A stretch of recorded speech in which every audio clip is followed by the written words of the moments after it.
Assalamualaikum warahmatullahi wabarakatuh. Bertemu kembali bersama saya Bapak Warsim di channel kita dari Jendela SD. Hari ini kita akan melanjutkan pembelajaran kita untuk kelas 5 tema 2 udara bersih bagi kesehatan. Untuk tema 1 cara tubuh mengolah udara bersih pada pembelajaran yang kedua. Di pembelajaran kita yang kedua kali ini, fokus pembelajaran kita adalah bahasa Indonesia, IPA, dan SPDP. Sebelum kita mulai belajar, mari kita berdoa terlebih dahulu. Berdoa mulai. Berdoa selesai. Oh ya, jangan lupa tekan dulu tombol subscribe dan aktifkan loncengnya supaya kamu tidak ketinggalan update video dari channel ini. Baiklah, mari kita ikuti pembelajaran berikut ini. Semua makhluk hidup bernafas, kita juga bernafas. Ayo membaca. Sistem pernapasan pada manusia. Manusia bernapas untuk memasukkan udara ke dalam tubuh. Udara mengandung oksigen. Oksigen dibutuhkan untuk mendapatkan energi dari makanan. Energi itu menggerakkan semua proses kehidupan yang sangat penting pada tubuh. Organ pernapasan manusia terdiri atas hidung, faring, laring, trakea, bronkus, bronchiolus, dan paru-paru atau alveolus. 1. Hidung. Udara masuk melalui lubang hidung ke dalam rongga hidung. Di dalam rongga hidung terdapat rambut-rambut pendek dan tebal untuk menyaring dan menangkap kotoran yang masuk bersama udara. Selain disaring, udara yang masuk dilembabkan oleh selaput hidung. 2. Faring. Faring merupakan persimpangan antara saluran pernapasan pada bagian depan dan saluran pencernaan pada bagian belakang. 3. Laring. Laring atau tekak atau jakun terdapat di bagian belakang faring. Laring terdiri atas 9 susunan tulang rawan berbentuk kotak. 4. Trakea atau batang tenggorokan. Pada trakea terdapat jaringan yang disebut silia yang akan bergerak dan mendorong keluar debu-debu dan bakteri yang masuk. 5. Bronkus. Bronkus merupakan percabangan dari trakea serta terdiri atas bronkus kiri dan bronkus kanan. 6. Bronchiolus. Bronchiolus merupakan percabangan dari bronkus. 7. Alveolus. Alveolus terdapat di dalam paru-paru, merupakan tempat terjadinya pertukaran oksigen dan karbon dioksida. Alveolus dikelilingi kapiler-kapiler darah. Alveolus berbentuk seperti buah anggur. Nah, di sana terdapat gambar sistem pernapasan pada manusia ya. Ada keterangan pada gambarnya juga ya. Silakan diperhatikan.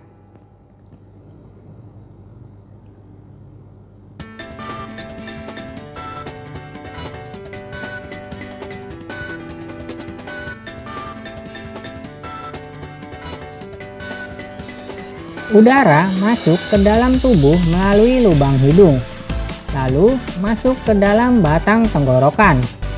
Batang tenggorokan adalah sebuah pipa mulai dari belakang hidung dan mulut, lalu turun ke paru-paru.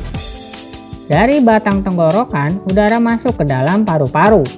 Di dalam paru-paru, oksigen terserap ke dalam pembuluh darah halus. Sebaliknya, gas karbon dioksida dari pembuluh darah masuk ke dalam paru-paru dan selanjutnya dibuang saat kita menghembuskan nafas. Ayo menulis. Kamu telah membaca bacaan sistem pernapasan pada manusia. 1. Dari bacaan tersebut, buatlah pertanyaan menggunakan kata tanya apa, di mana, kapan, mengapa, dan bagaimana. Tuliskan sebanyak-banyaknya. 2. Dari pertanyaan tersebut, tuliskan jawabannya. 3. Tuliskan pertanyaan dan jawabanmu pada bentuk tabel seperti berikut. Nah, di sana terdapat tabel dari kata tanya, pertanyaan, dan jawaban. Contohnya, yang pertama itu ada kata tanya apa. Dengan pertanyaan nomor 1, apa saja organ pernapasan pada manusia? Kemudian jawabannya, organ pernapasan pada manusia adalah hidung, faring, laring, trakea, bronkus, bronchiolus, dan alveolus. Baiklah, mari kita coba lengkapi. Untuk pertanyaan yang kedua, apa zat yang diambil dari tubuh saat kita bernapas? Jawabannya adalah zat yang diambil tubuh saat kita bernapas adalah oksigen. Pertanyaan selanjutnya, apa fungsi rambut yang terdapat di rongga hidung? Maka jawabannya, rambut yang terdapat di rongga hidung berfungsi menangkap kotoran. Kemudian, apa jenis tulang yang menyusun organ laring? Jawabannya adalah jenis tulang yang menyusun organ laring adalah tulang rawan. Lalu pertanyaan selanjutnya adalah apa nama organ yang merupakan percabangan dari bronkus? Jawabannya adalah organ yang merupakan percabangan dari bronkus adalah bronchiolus. Kemudian yang kedua ada kata tanya kapan. Pertanyaan pertama, kapan udara pernapasan yang masuk ke dalam tubuh disaring? Jawabannya, udara pernapasan yang masuk ke dalam tubuh disaring saat berada di rongga hidung. Kemudian kapan udara yang masuk ke dalam tubuh dilembabkan? Jawabannya, udara yang masuk ke dalam tubuh dilembabkan saat berada di selaput hidung. Lalu kapan debu-debu dan bakteri yang masuk didorong keluar? Jawabannya, debu-debu dan bakteri yang masuk didorong keluar saat melewati jaringan silia. Kemudian pertanyaan selanjutnya, kapan terjadinya pertukaran oksigen dan karbon dioksida? Jawabannya, pertukaran oksigen dan karbon dioksida terjadi pada saat udara di dalam alveolus. Lalu, kapan oksigen terserap ke dalam pembuluh darah halus? Jawabannya, oksigen terserap ke dalam pembuluh darah halus saat berada dalam paru-paru. Kemudian kata tanya selanjutnya di mana? Pertanyaannya, di mana udara pernapasan pertama kali masuk ke dalam tubuh manusia? Jawabannya, udara pernapasan pertama kali masuk ke dalam tubuh manusia di rongga hidung. Lalu di mana persimpangan antara saluran pernapasan pada bagian depan dan saluran pencernaan pada bagian belakang? Jawabannya, persimpangan antara saluran pernapasan pada bagian depan dan saluran pencernaan pada bagian belakang terdapat di bagian faring. Lalu di mana letak alveolus? Jawabannya, letak alveolus terletak di dalam paru-paru. Pertanyaan selanjutnya, di mana terdapat jaringan yang disebut silia? Jaringan yang disebut silia terdapat di dalam trakea. Lalu pertanyaan selanjutnya, di mana letak organ laring atau tekak? Maka jawabannya, letak organ laring atau tekak di bagian belakang faring. Kemudian kata tanya bagaimana? Pertanyaannya, bagaimana cara udara masuk ke dalam tubuh manusia? Jawabannya, udara masuk ke dalam tubuh melalui proses bernapas. Lalu bagaimana kotoran yang masuk bersama udara pernapasan disaring? Jawabannya, kotoran yang masuk bersama udara pernapasan disaring oleh rambut-rambut pendek dan tebal yang terdapat dalam rongga hidung. Kemudian bagaimana proses pertukaran oksigen dan karbon dioksida? Jawabannya, proses pertukaran oksigen dan karbon dioksida saat udara berada di alveolus. Lalu bagaimana proses gas karbon dioksida keluar dari tubuh? Maka jawabannya, gas karbon dioksida keluar dari tubuh melalui pembuluh darah yang masuk ke dalam paru-paru dan selanjutnya dibuang saat kita menghembuskan napas. Serta bagaimana cara oksigen diserap ke dalam tubuh oleh paru-paru? Maka jawabannya, oksigen diserap ke dalam tubuh oleh paru-paru melalui pembuluh darah halus. Lalu ada pertanyaan katanya mengapa? Pertanyaannya adalah mengapa manusia bernapas? Jawabannya, manusia bernapas untuk memasukkan udara ke dalam tubuh. Kemudian mengapa manusia membutuhkan energi dari makanan? Jawabannya, energi dari makanan dibutuhkan menggerakkan semua proses kehidupan yang sangat penting pada tubuh. Lalu mengapa di dalam rongga hidung terdapat rambut-rambut pendek dan tebal? Jawabannya, di dalam rongga hidung terdapat rambut-rambut pendek dan tebal untuk menyaring dan menangkap kotoran yang masuk bersama udara. Kemudian mengapa pada trakea terdapat jaringan yang disebut silia? Maka jawabannya, pada trakea terdapat jaringan yang disebut silia untuk mendorong keluar debu-debu dan bakteri yang masuk. Serta mengapa oksigen dibutuhkan tubuh? Maka jawabannya, oksigen dibutuhkan untuk mendapatkan energi dari makanan. Buatlah bagan kerja organ pernapasan manusia. Tuliskan pada selembar kertas karton. Bagan ini akan kalian presentasikan pada pembelajaran 5.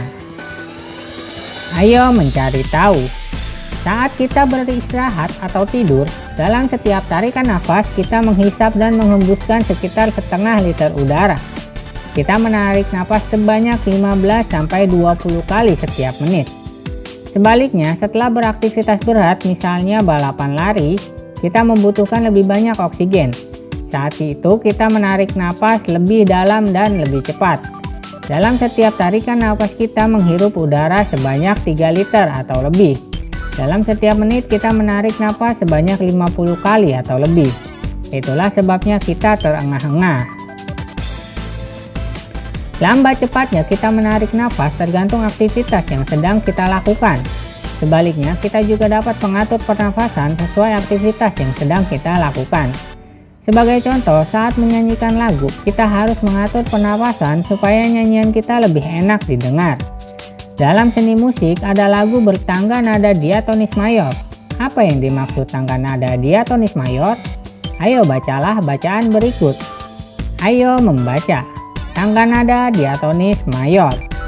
Tangga nada merupakan susunan berjenjang, misalnya do, re, mi, fa, sol, la, si, do. Dalam seni musik, ada jenis tangga nada diatonis. Tangga nada diatonis terdiri atas 8 nada.